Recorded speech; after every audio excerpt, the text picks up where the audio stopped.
O frade do primo. A primeira vez que alguém mencionou o frade do primo em público foi em 1891, durante um jantar na antiga propriedade dos Valença, no interior da Toscana. Até então, ele era apenas um detalhe, um vulto pintado num canto escuro, um personagem secundário perdido entre dezenas de figuras do famoso quadro renascentista O Primo.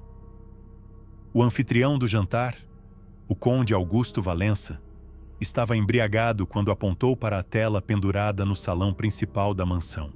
Ele anda pela casa à noite, disse. Os convidados riram. O quadro era célebre havia séculos.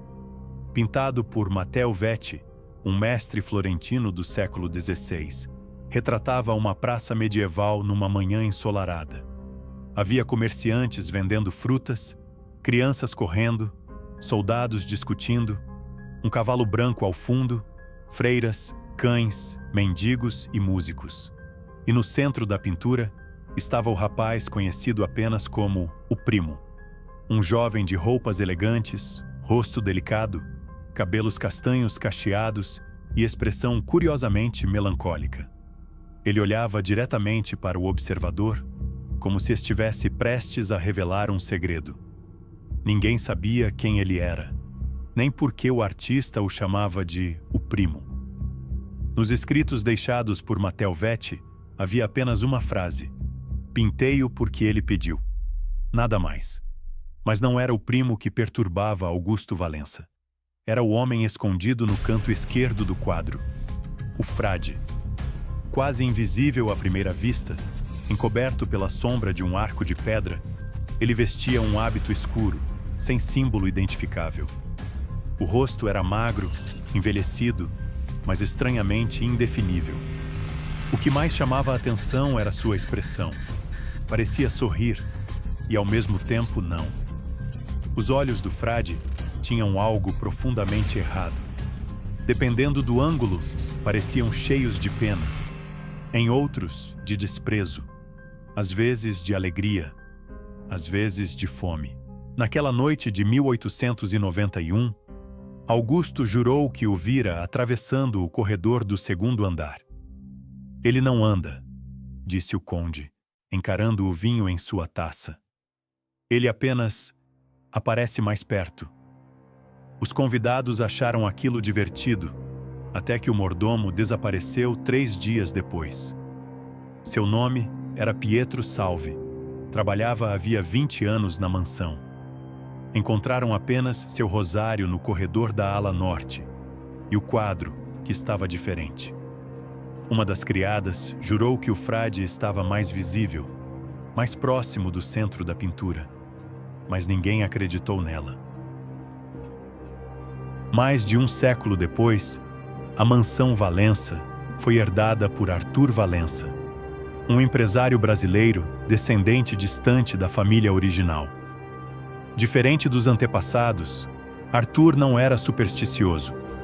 Comprou sistemas de segurança modernos, restaurou a propriedade e transformou parte da mansão em atração cultural privada.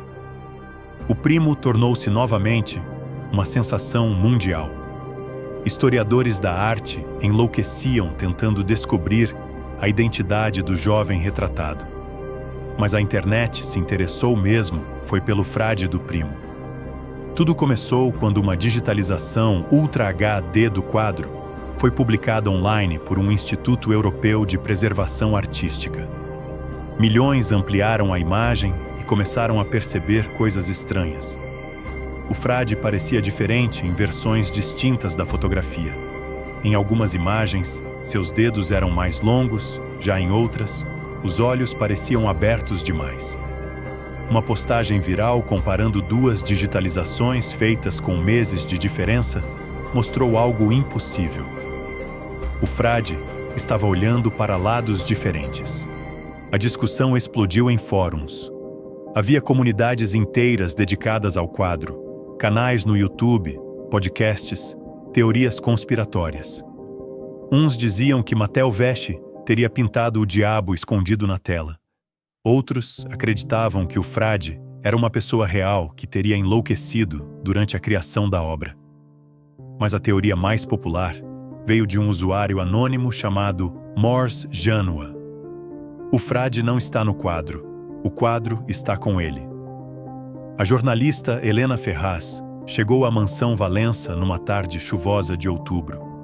Tinha 36 anos, olhar cético e fama por desmontar fraudes sobrenaturais. Pretendia produzir um documentário desmistificando a lenda. Arthur Valença a recebeu pessoalmente. Era um homem elegante, cansado e visivelmente abatido. "Não acredito em fantasmas", disse Helena enquanto observava o quadro pela primeira vez.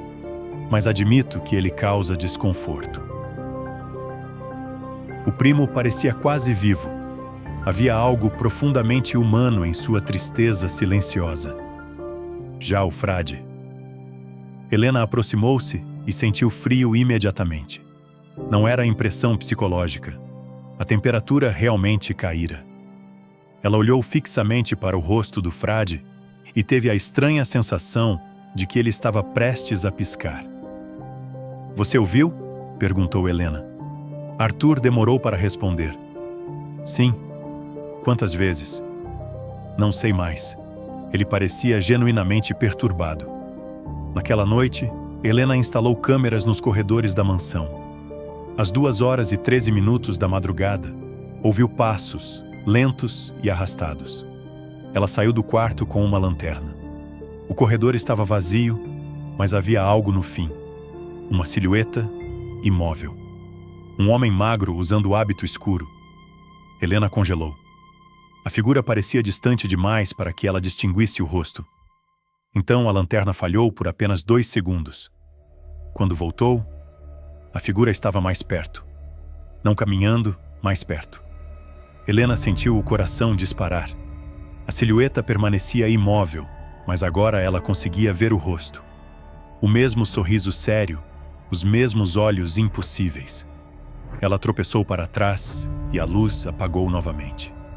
Desta vez, por 1 segundo apenas, e o frade estava na frente dela. Não havia som e nem movimento, mas só aquele rosto. Tão próximo que ela podia sentir o cheiro de madeira úmida e mofo vindo do hábito. Então ele falou, com uma voz baixa, antiga e cansada. "O primo ainda procura um nome!" Helena gritou. As luzes da mansão inteira acenderam ao mesmo tempo. Serviçais correram. Arthur chegou armado. Mas não havia ninguém no corredor, exceto Helena, em choque. As câmeras de segurança haviam gravado tudo, ou quase tudo. No vídeo, Helena aparece parada no corredor, olhando para o vazio. Mas em um único frame, um único quadro da gravação, surge uma imagem distorcida. O rosto do frade. Perto demais da câmera, sorrindo. O vídeo vazou na internet 2 dias depois. Tornou-se o arquivo mais analisado da década. Especialistas diziam ser montagem. Outros afirmavam que não havia sinais de edição. Milhões passaram a estudar obsessivamente o quadro. E então começaram os relatos. Pessoas juravam ver o frade em sonhos. Outras diziam encontrá-lo em reflexos de espelhos. E houve quem afirmasse que ele aparecia por um instante em fotografias tiradas à noite, sempre parado ao fundo, sempre observando. Uma professora em Lisboa desapareceu após escrever um artigo sobre a possível identidade do primo. Um estudante japonês sofreu um colapso nervoso depois de ampliar digitalmente os olhos do frade milhares de vezes. Seu último post dizia: "Existe alguma coisa atrás dele." Helena tentou abandonar o caso, mas não conseguiu. Algo a puxava de volta. Passou meses pesquisando Matteo Vesci, até descobrir um detalhe esquecido nos arquivos de Florença. O pintor tinha morrido enlouquecido. Nos últimos dias de vida, repetia constantemente: "Eu não pintei o frade." Quando questionado sobre quem o fizera, respondia: "Ele apareceu sozinho." No inverno seguinte, Helena voltou à mansão e encontrou Arthur, irreconhecível. Magro, trêmulo, com olheiras profundas. Ele sai do quadro agora, sussurrou. Naquela noite, Helena decidiu vigiar a galeria principal. Às 3h07 da manhã, ouviu tecido roçando pedra. Virou lentamente. O quadro estava diferente.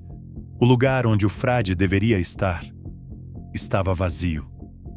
Helena sentiu o estômago afundar. Então ouviu outra coisa. Uma respiração lenta e paciente atrás dela. E uma voz quase carinhosa murmurou próximo ao seu ouvido. Finalmente encontrei o primo. Na manhã seguinte, os empregados encontraram a galeria vazia. Helena havia desaparecido. Arthur também. Mas o quadro permanecia na parede, intacto.